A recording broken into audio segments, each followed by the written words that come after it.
we're going to talk about this week's assignments. So here it is, April 19th. Big day, actually, has been historically in this country. There's like a lot of crazy things happening on April 19th.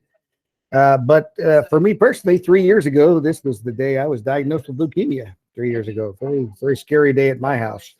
But that was a crazy year, 2018. But a bone marrow transplant 5 months later, September 19th, and things are great today. So it's exciting. But just weird things. Looking at the forecast tomorrow, Tuesday, April 20th. Morning rain followed by a mix of rain and snow in the afternoon. That's what it says. So here we are, April 20th tomorrow, forecasting snow, but 72 by Sunday. So it's not going to hang around. If there's any snow, you won't see it on the ground. You'll see it in the air maybe. But let's look at this week's lessons. All right, we are doing this week 901, 902. We're starting our last unit. This is quadratics. So quadratics will ride out the rest of the year. And we also have the quiz this week. We got to get things done so we can have the time at the end here. We got the final this semester, right? We're going to hit the final at the end of May there. So let's pull up our screen and start looking at what this week's lessons are all about. So I have a graph, and I want to talk about graphing quadratics because that is discussed in this sometime. Let's start with just the normal, like, f of x equals x squared. What we'll call just the parent function, just straight quadratic function. It graphs as a parabola, right? It makes like a U shape, goes through there. And the match coming down the other side. Right, so it makes this U shape. That's just what an x squared graph looks like. And in this lesson 1 and 2 this week, it talks about shifting that graph. What happens when we change the equation? For example, if we have let's do g of x, I guess. We'll do g of x equals, and I'm going to, inside the parentheses, put a plus 4. Right. So it's x plus 4 being squared, not just x squared. When you graph that actually moves this vertex 4 spots to the left. So you have a graph that does this. All right, so after they move off. Right. Same graph, just shifts 4 to the left. That plus 4 inside, the x is over here, and if we add 4, it'll get us back to where we started. So the plus 4 actually shifts it left. It's a little bit counterintuitive because if we add 4, we have to move into the negative x's. If this was a minus 4, we'd find the graph over here in the positive x's. So it's a little counterintuitive that it goes backwards, but that's what it looks like. Let's talk about if we have, here, we'll just keep with our alphabet, h of x, and let's say with a x squared plus 4. What if I took that plus 4 and I just added it to the end? All right, I did not put it with the x in the parentheses, I added it to the end. Well, then it just actually changes the y-intercept. Instead of y-intercept being 0, because this is the 0, this is a constant, it moves it up here to 4. So then our graph looks like this.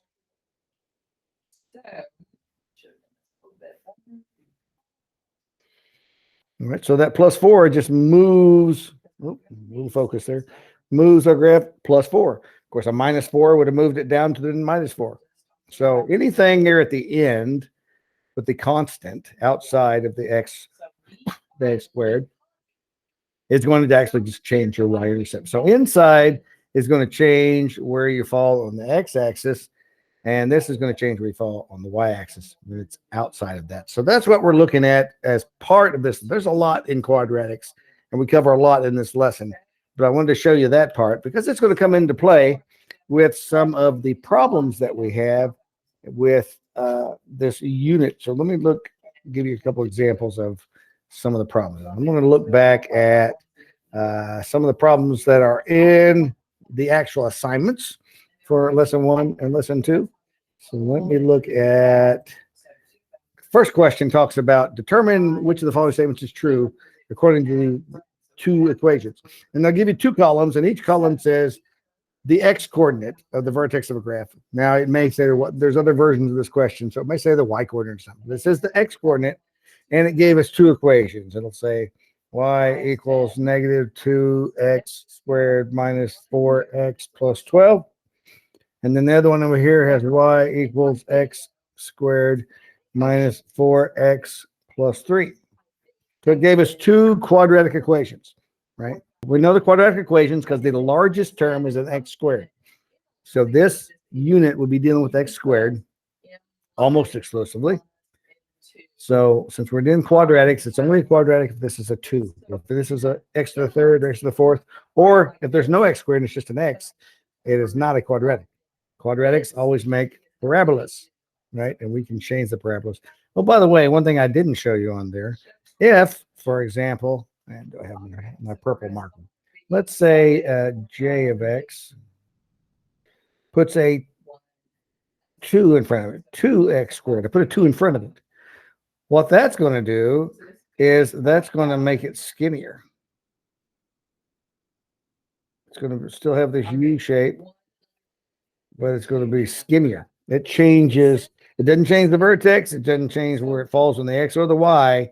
That 2 up front makes it go up twice as fast as it did before. Instead of crossing at 1, now it crosses at 2. Instead of crossing at 4, well, it should cross at 4. It go up to 8. I mean, so everything goes up twice as fast. So that's just one of the other shifts that we didn't talk about. Just saw that we have a negative 2 here. So this negative in front, right? This is all x squared. If this was a negative x squared, let's put that on there just for m of x equals negative x squared. Negative x squared looks just like x squared, except it goes down, right? That's a negative. That -1 coefficient just turns everything upside down. So here's what we see. This is a negative. This is the positive. So this one is going to look like that. And this one's going to look like that. All right. One's going to be down, one's going to be up. Now the question says that the x coordinate of this compared to the x coordinate of that. They want to know, like, is this one bigger than that? Is this one less than that? Are they the same? Or can we not tell? Well, we can certainly tell with the x value of the vertex, the x value, the x coordinate of the vertex, because the vertex is the point where it's at the highest, either right there or the lowest right there, right? So we can compare the vertex between these two. And we can do that by looking at the x value to find the axis of symmetry. You know, that's that line right down the middle that the vertex is on, that the graph is on, that makes it like a mirror. We had a line that both sides would be exactly the same. Like, look at this. For the blue and the y-axis is the line of symmetry. It's the same distance this way as it is this way. It's a mirror. It's a mirror on both sides. And that axis of symmetry is always right there in the vertex. So if we can find out what that x is, that gives us the x value of the vertex. And we find that by x equals negative b over 2a. And you're like, a and b, I don't see a's and b's. In the standard form of a quadratic is ax squared plus bx plus c. That's generic for any quadratic. That is not one. I couldn't graph that because I don't have any specific y-intercept. I don't have a specific coefficient. These are all just like general. It's a variable. So these, like in this one, a is -2, b is -4, c is 12. A is 1, b is -4, c is 3. So we can do this with different coefficients to do specifics. This is just generic quadratic equation. But negative b over 2a. So we look at negative whatever this coefficient is over 2 times what this coefficient is. So for this one, negative -4, negative -4, right? So that's going to cancel each other out. Positive over 2 times -2. remember. So now we're back to a negative again. So these canceled out and then put us back at a negative. So we're at negative 4 divided by negative 4, negative 1, right? Because that was 4 divided by negative 4.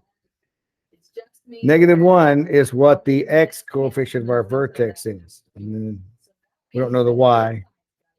This one says x squared minus 4x plus 3. So b is negative 4. So negative 4. Again, those cancel out. Over 2a. A is 1. So 2 times 1. So 4 over 2. And that one's 2. So this vertex is at negative 1 something. And this one's at 2 comma something. And if we want to know what the y is, we can find the entire vertex, substitute this negative 1 in there. When x equals negative 1, what is y? Because this is y equals negative 2 times negative 1 squared. Instead of x squared, negative 1 squared. Minus 4 times, instead of x, negative 1 plus 12. The y equals negative 1 squared. Let's see, negative 1 times negative 1, that's a positive 1. Negative 2 times 1 is negative 2. Negative 4 times negative 1, that's a positive 4. That's 12. So y equals negative 2 plus 4 is 2. 2 plus 12. So this vertex is at negative 1, 14. That's that point right there. Negative 1, 14 is that vertex right there. So we can compare those. So looking at that problem, it says the value found in column 1 is less than, right? Negative 1 is less than 2 for the x coordinate of the vertex here compared to the x coordinate. So we'd look at that. There's another one that says choose the equation whose axis of symmetry is x equals 0. Well, we know this is the axis of symmetry. Negative b over 2a. When would that ever equal 0? That only equals 0 when the b equals 0. When there's a 0 on top of that fraction. If there's a 0 on bottom, it wouldn't work. You can't subtract by 0. I'm sorry. You cannot divide by 0. And that is dividing by 2 times 0. That's 0. You can't divide by 0. Besides, if a is 0, that means we don't have an x squared. The 0 times x squared is 0. And that means this is not a quadratic equation, which means this doesn't work. This only works with quadratic equations. So only when you have a cannot be 0 or it's not quadratic.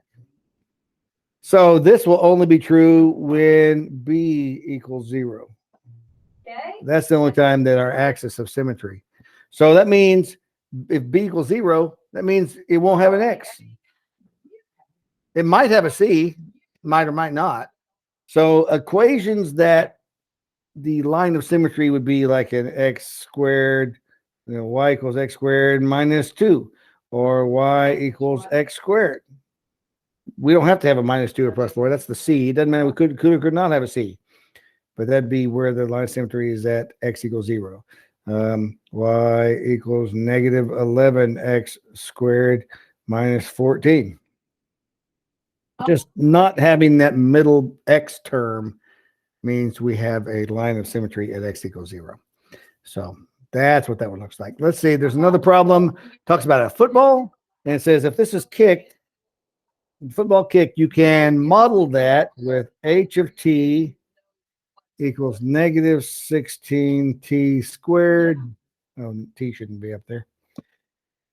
T squared plus 64t.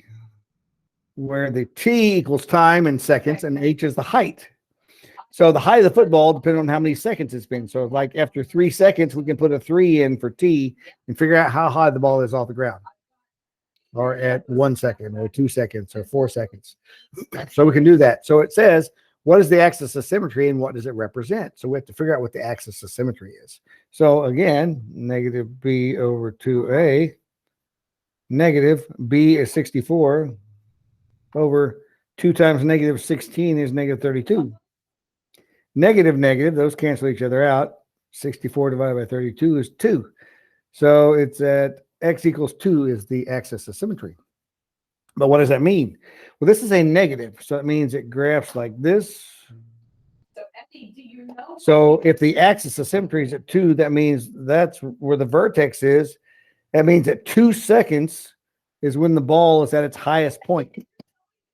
2 seconds when the x equals 2, because this would be at 0, 0, 1, 2, and this would be at 4 because the vertex is going to be the symmetry. It's going to be the same both ways. If it took 2 seconds to go up, it'll take 2 seconds to go down. I guess it'd be this way for you guys, up, down. So since that's a symmetry, it'll be the same on both sides. That's its highest point 2 seconds later. And that means at 4 seconds, it's back on the ground. So that's what we can learn by those type of things. Another thing talks about identifying the domain of a graph. It gives you a specific quadratic graph. So let's look at all of these graphs we made. Talk about the domain, right? The domain is all the possible x's, of these graphs. Of course, the range is all the possible y's. I'm going to write it like this. Range is all the possible y's. So if we're talking about the domain for, let's just take this red one. The domain. How many x's will this go? Now these continue, and they continue going, So will it ever make it over here to x equals 10? Sure. It'll take it a while because it's going up. And it's going up really fast. And the farther it goes, the straighter it gets, the steeper and steeper. But it'll never be totally straight up. It'll never be not going any farther to the right. It'll keep going right and keep going right and keep going right and keep going right and keep going right. And just a little bit right and a little bit right. But it's going to keep going. And it's going to go faster and faster up and slower to the right. But it will continue for eternity. All right. So this is an infinity. Negative infinity to infinity. This will keep going to negative infinity. Oh, sorry. Infinity, that 8 has to fall down. This way, it will keep going to negative infinity, and it will keep going to infinity that way. Right? So the domain is all numbers, which we say negative infinity to infinity is the domain. Right, negative infinity to infinity is the domain. All possible numbers, all real numbers. The range, if we look at the range on this, obviously it keeps going to infinity, but how about down? Does it ever get to negative infinity? No, it doesn't go any farther than right there on the x-axis. So the range would be, I'm going to make a square bracket because it includes 0 to infinity. But it never goes into the negative numbers at all. Not this one, not this parabola. This one does, but it never gets into the positive numbers. So it'd be 0 to negative infinity, or negative infinity to 0. We always list them smallest to largest. Negative infinity to 0 would be the green one. And this, the range of this would be from 4 to infinity. Never gets below 4. So domain on a parabola like this, the x squareds, all numbers. It'll keep going and keep going forever and ever and ever. You can put it on Desmos, keep scrolling and keep scrolling. It'll keep going forever. Just really, really big. So that's the domain. What else do they have? They give you a coin drops and says, what is the average rate of change from t equals 3 to t equals 6? What does it mean? What does the average rate of change represent? Okay, so let's look at this. Average rate of change. Obviously, the rate of change, we know from linear, that would be the slope. But this has a lot of different slopes. The slope's constantly changing. Slope's different here than it is here, and it's different here than it is there. It's different here than it is here, and different there than it is up here and over here. It's getting steeper and steeper. The slope is getting steeper and steeper and steeper. So to identify the slope in any one place, we're not looking to do that. We want to know the average rate of change. What's the average slope? So if I said the average slope from -1 to 2. All right, so at 2, it actually, if I drew it correctly, that would be on the 4. And at -1, it's on the 1. So it went up 1, 2, 3. It went up 3. And how many seconds? 1, 2, 3. So the average rate of change was 1, which if we drew it as a linear, that means this is the average rate of change. Could have just done linear, average rate of change of 1. See, it's 1 over 1, 1 over 1, 1 over 1. That was the average rate of change. Now it actually went down and went back up, but the average was just 1, 1, 1, 1 over 1 each time. So, but if I change that and move that over just from 0 to 3, at 0 to 0, at 3, it actually goes 2, 4, 6. It's supposed to be right here. I didn't draw it. It should be a 9. It should be right there. So if it goes up 9 in 3 seconds, it has a average rate of change of 3, which means if we drew a straight line, it would be just like that. So in 3 seconds, if this is all seconds, let's say this is seconds. In 3 seconds, this has an average rate of change of 1, but in these 3 seconds, it has an average rate of change of 3 because we're looking at a different piece of the graph. So you just have to look at each portion. If you don't have a graph, we can do the same thing with an equation. We can take this equation and put in a 2 and a 3 and know from 2 to 3 what's the average rate of change. 2 squared is 4 times negative 16 is negative 64. 2 times 64 is 128. Negative 64 plus 128 is 64. So at 2 seconds, it's 64. That's how high it is in the air. And then we do the same thing with the 3 and figure out how high it is at the 3 and figure out what's the average rate of change. And it could be a negative, right? Maybe the ball is coming down. If 2 seconds is here, 3 seconds is going to be lower, which means to be a negative rate of change. Just figure the average rate of change and then tell what that would mean. And then there's the question about functions f of x and g of x. And I'll just show you real quick what it's doing. It's doing this. Want to know one or the other, but it's making you go back and use the factoring skills we had last module. All right. So it'll say if we have function f of x, and it is x squared. There's function f of x. And g of x is x squared minus 8x plus 16. In which direction and how many units do we have to shift this to end up here? Oh, well, we talked about putting a number inside the parentheses to shift it left to right, or outside the parentheses, shift it up and down. I don't know what to do with this x because we didn't have an x in this over here. We just had an x squared or a constant. Well, if we factor this, if we notice, this is actually a perfect squared trinomial. X times x and 4 times 4 and 4 plus 4 equals the 8. So this factors to g of x equals x plus 4 times x. Oh, I'm sorry. Since that's a negative 8, x minus 4, x minus 4. Negative 4 times negative 4 is 16. Negative 4x times negative 4x. I'm sorry, negative 4x plus negative 4x is the negative 8x, and x times x is x squared.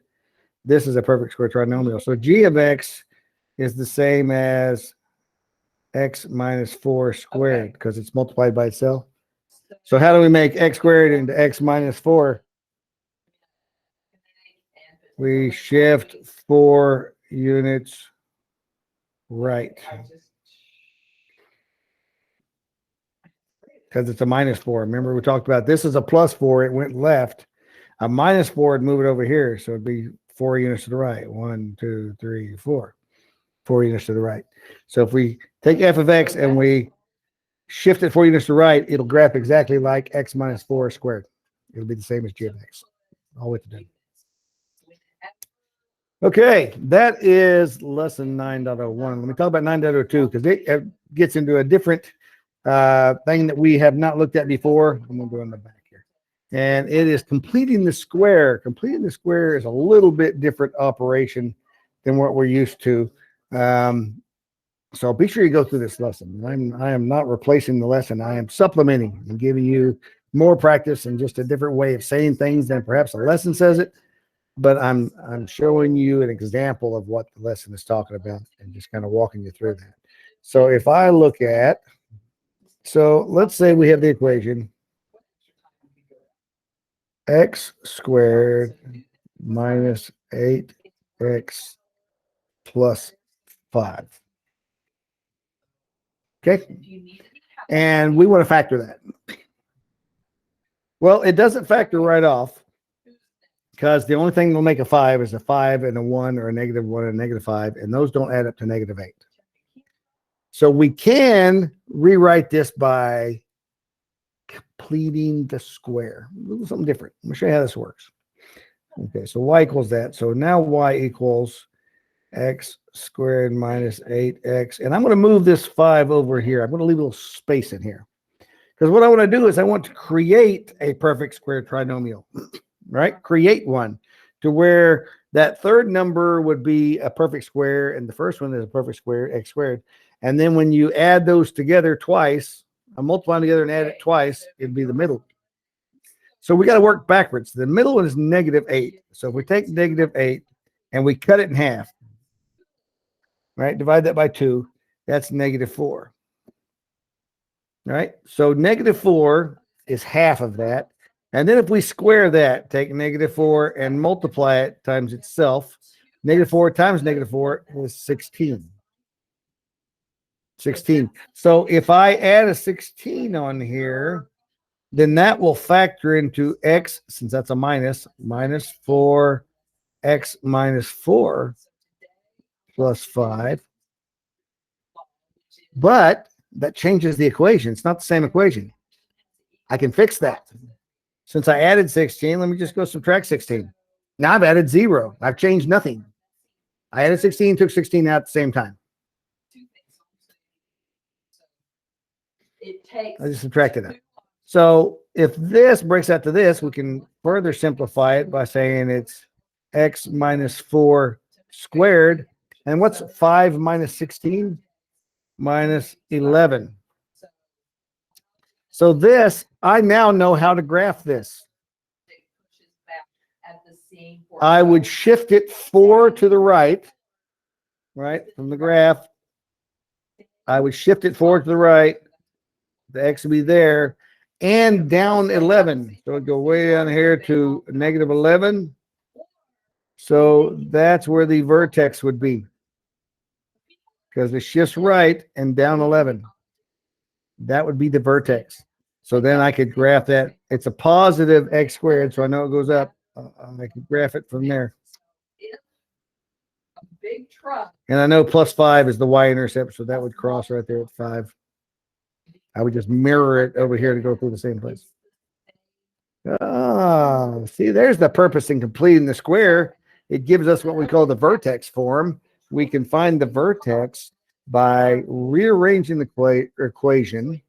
When I rearrange it, I also have to play with it. I've got to add numbers and subtract numbers to be able to factor it, because it wouldn't factor as it was. But if I add 0, I just manipulate it. I don't really change the equation because that would not be the same equation. This would do me no good to come up with an equation that's not the same as this. It would do me absolutely no good. So I have to keep the equation the same, but I can always add 0, subtract 0, multiply by 1, divide by 1. Those kind of things would not change anything. So that's what we've done here. So the second lesson is all about completing the square. And so let me show you this problem. F of x equal -4x squared plus 24x minus 29. This is how the book likes to give it to you. The assignments. They put this coefficient out here. So then we need to factor out that coefficient. But I'm just going to factor it out of these first terms because we can't take it out of the -29 anyway. So I'm going to put it over here that makes the space. I'm still completing the square. I want to complete the square in this first one, but I also want to factor out from that -4. So which means when I factor out a -4, that 24 factors to a -6 because I pulled a negative out of it. So now when I complete the square, I'm going to put it inside the parentheses. I'm going to put parentheses over -6. When I cut that in half, it's -3 and square it. So -3 squared is 9. So I'm going to add a 9 in here. And then to balance this out, I'm not just subtracting 9 because all this in parentheses is being multiplied by -4. So this add 9, subtract 9 is actually add Never. Ever. negative 36 here. Negative 4 times 9 is negative 36. So I have to put a positive 36 out here because I was gonna put a minus 9 to balance out the plus 9. But since this is in parentheses being multiplied by negative 4, I got to multiply my negative 9 by negative 4, which gives me a 36. So it's a little complicated when you have the extra factored out part. X squared minus 6x plus 9, all is times negative 4. So this factors f of x equals negative 4 times, this is x minus 3, x minus 3, and negative 29 plus 36 is plus 7. So that all equals negative 4 x minus 3 squared plus 7. So we know the vertex would be at 3.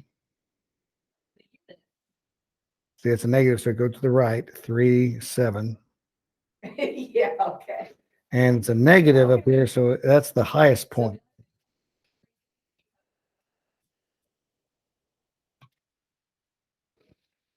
That'd be the highest point.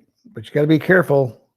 Yeah, it doesn't balance out as easy as when it's no coefficient, because then if we just had to deal with that, we would just add 9 and then subtract 9 to balance that out. But all of this is being multiplied by a coefficient. So to balance it, we've got to put the same number out here after taking into effect that we're multiplying by that same coefficient. Plus 9 minus 9, we put it in there, right? But that makes it to plus 36. Putting it in the parentheses, plus 9 minus 9 works. Because it's still being multiplied by negative 4, but we need to bring it outside because we're factoring this. Negative 4 times negative 9 is plus 36. Little tricky stuff there. So, all right, there you go.